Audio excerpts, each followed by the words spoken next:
Hey guys, and welcome to this video. My name is Owen Kennington, and I'm an e-commerce specialist on Amazon. I am with my Amazon guy, and in this video, I'm going to be covering how to optimize and create good images for your Amazon listings that are going to drive your sales. Your images are super important.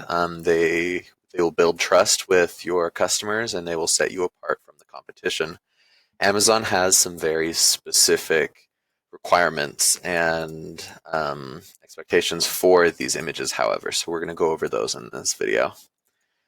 First of all, Amazon requires that all of their main images are set on a pure white background, not off-white, not anything.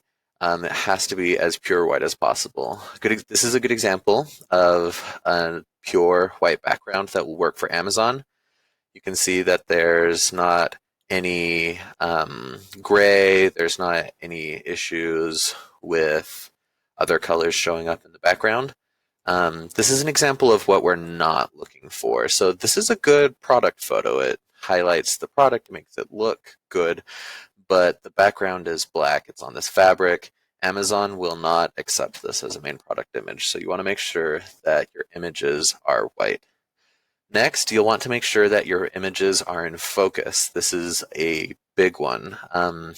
So an image in this is, for example, an image that's in focus will have all of the important stuff, which is your product and only your product, highlighted in very sharp detail. This is important for building trust with your customer, as your customers will more likely trust your product and your company if they can clearly see everything that's going on, if they don't feel like you're trying to hide something with the blurry image or trying to draw their attention away from potential flaws with your product. Just as an example, this is one. You can see these little bubbles right here are in focus, but the rest of the image is out of focus, and that's definitely something we don't want. It is also important to note that with Amazon images that dimensions do matter. As a general rule, what you want your goal pixels to be 2000 by 2000. Images that are too small will look blurry when they're uploaded, and you want to make sure that you upload them in a JPEG format. So this image right here, for example, is a good image in terms of size. As soon as Amazon pulls it up, it's not going to be blurry. It's not going to have any issues with this, with not being visible. And when the customer hovers over it in their main listing, in your main listing, they'll be able to see greater, sharper details with the product, which in turn helps build that trust we were talking about earlier.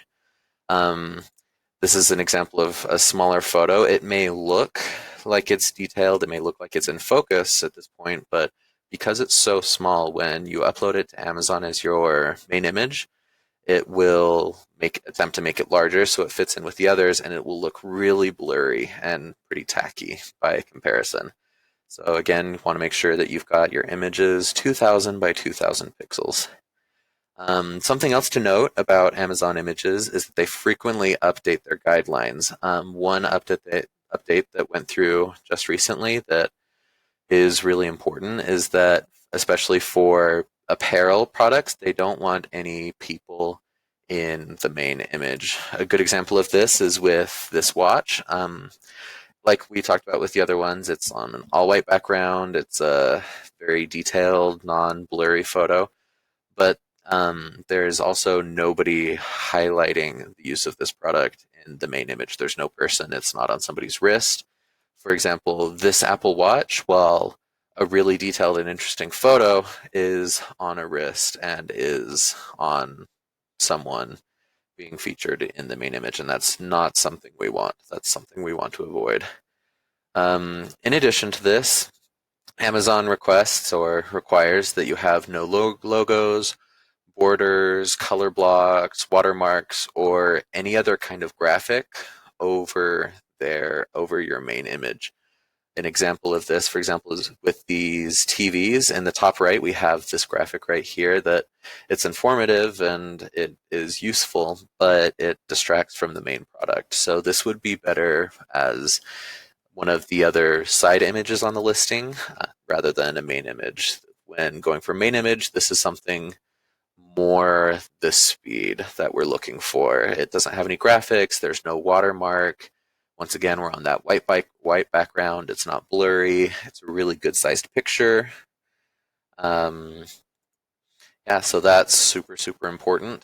So moving on to side images, in addition to the main image, you want to have about 3 to 5 secondary photos highlighting different parts of your product. Included in these secondary photos, you need to probably have photos that will include the item in action so the customer can imagine themselves using your product. You want to have a video or image of someone actually using it so they can see and build a connection there and some trust. Um, Another useful thing to have in your images are group photos of your product line. So if you offer multiple variations of the one product, having a lineup image of those other products can be exceptionally useful for building knowledge with your brand. A good example of this is with this one. They on this soda listing they have 6 other variations that they include. Um, in addition to this, a really useful tool that we don't see nearly enough listings use are infographics. This can be included in your 3 to 5 secondary photos. Infographics are a really powerful tool for building trust and informing the customer of certain aspects of your product that they may not read in the product description. We found that a lot of people the majority of people actually, who buy stuff on Amazon won't read every word of the listing, but they will look at every image on the listing. So if you have an infographic that highlights some of the more important selling points of your product, that can be really useful for driving sales. Um, in addition to this, something we found very useful for including on your listing are videos of your product, different different angles on your product. These do, however, require brand registry, which can be kind of tricky to figure out. Fortunately, for figuring this out, for getting brand registry, for any questions you may have and any help you may need, you can always hop over to our website, myamazonguy.com. Over here, we um, offer service where we coach, will help you grow your sales, will help you um, do pretty much anything that you need to do with Amazon. We are your specialists here, and we would love to help you. So you can schedule a free consultation call on our website to see if this service would be helpful for you. Thanks for watching, and we will hope to find you on our next video.